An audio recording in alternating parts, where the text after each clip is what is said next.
Hello guys, स्वागत है आपका अपने यूट्यूब चैनल स्टडी विद अमन कुल में। आज हम लाए हैं शिक्षा निदेशालय राष्ट्रीय राजधानी क्षेत्र दिल्ली की कार्यपत्रक नंबर 73 जो कि क्लास 9th के लिए है। विषय आपका सामाजिक विज्ञान है। राजनीतिक विज्ञान की बुक से डेट है जिसकी 25 जनवरी 2022। आप अपना नाम और अपने कक्षाध्यापक का नाम लिखेंगे। आज हम अपना चैप्टर चुनावी राजनीति कंटिन्यू करेंगे। क्या राजनीतिक प्रतिद्वंदिता अच्छी है, यानी क्या राजनीतिक में प्रतिद्वंदिता ज़रूरी है, अच्छी है? तो नियमित चुनावी मुकाबला राजनीतिक दलों और नेताओं को प्रोत्साहन प्रदान करता है। वे जानते हैं कि अगर वे ऐसे मुद्दे उठाते हैं जिन्हें लोग उठाना चाहते हैं तो अगले चुनावों में उनकी लोकप्रियता और जीत की संभावना बढ़ जाएगी। यानी जो लोग चाहते हैं अगर वो वैसे ही काम करेंगे तो उनके जीतने के चांसेस बन जाते हैं। लेकिन अगर वह अपने काम से मतदाताओं को संतुष्ट करने में विफल रहे, यानी अपना काम वो अच्छा नहीं कर रहे, यानी जो लोग हैं वो खुश नहीं हो रहे, तो फिर से वह जीत नहीं पाएंगे। हमारे संविधान निर्माताओं ने हमारे भावी नेताओं का चयन करने के तरीके के रूप में चुनाव में स्वतंत्र प्रतिस्पर्धा का विकल्प चुना। उन्होंने ऐसा इसलिए कहा क्योंकि यह व्यवस्था लंबे समय में बेहतर काम करता है, लेकिन अन्य सभी पेशेवर की तरह दुनिया भर के राजनेता और राजनीतिक करियर को आगे बढ़ाने की इच्छा से प्रेरित है। वह लोगों की सेवा भी करना चाहते हैं, लेकिन वह नहीं जानते कि ऐसा करने के लिए क्या आवश्यक है या जनता वास्तव में क्या चाहती है। अब आगे आपको बता रखा है राजनीतिक प्रतिद्वंद्विता के नुकसान क्या हैं। हर इलाके में फूट और गुटबाजी की भावना पैदा करता है। समाज और देश की सेवा करने की चाह रखने वाले कई अच्छे लोग अस्वस्थ राजनीति के कारण चुनावी मुकाबले में नहीं उतरते। पार्टी पॉलिटिक्स, जहां विभिन्न राजनीतिक दल और नेता अक्सर एक दूसरे पर आरोप लगाते हैं, वह चुनाव जीतने के लिए विभिन्न हथकंडे अपनाते हैं। ये सही किस्म की दीर्घकालीन राजनीति को पनपने नहीं देता। मेरे पास योजनाएं हैं, घोषणाएं हैं, वायदे हैं, मेरे पास वोट है, तो ये होता है। ये आपको एक फोटो में बताया गया था।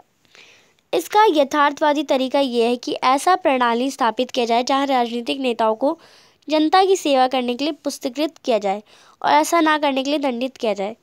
यानी नेताओं को ऐसा करना चाहिए था कि जनता की अगर वो सेवा करें तो उन्हें पुरस्कार देना चाहिए, और अगर नहीं कर रहे तो उन्हें दंडित करना चाहिए, यानी उन्हें सज़ा देनी चाहिए। ये पुरस्कार या दंड लोग तय करते हैं।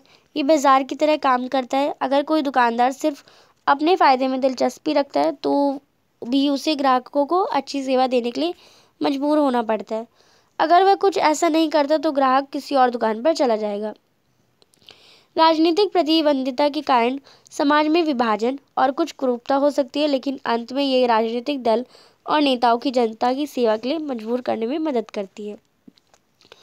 अब पहला प्रश्न है, आपके अनुसार किसी देश में किस प्रकार की चुनावी प्रतिस्पर्धा होनी चाहिए, यानी कैसी जो है चुनौतियाँ, प्रतिस्पर्धा यानी खेल होना चाहिए।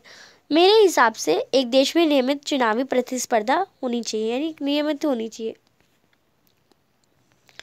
दूसरा प्रश्न है, यदि किसी चुनाव में कोई चुनावी प्रतिस्पर्धा नहीं है तो क्या उसे लोकतांत्रिक प्रकार का चुनाव कहा जा सकता है, यानी कोई कंपटीशन ही नहीं है तो क्या उसे हम लोकतांत्रिक प्रकार का चुनाव कह सकते हैं? तो यदि किसी देश में चुनावी प्रतिस्पर्धा नहीं है तो वह लोकतांत्रिक प्रकार का चुनाव नहीं हो सकता।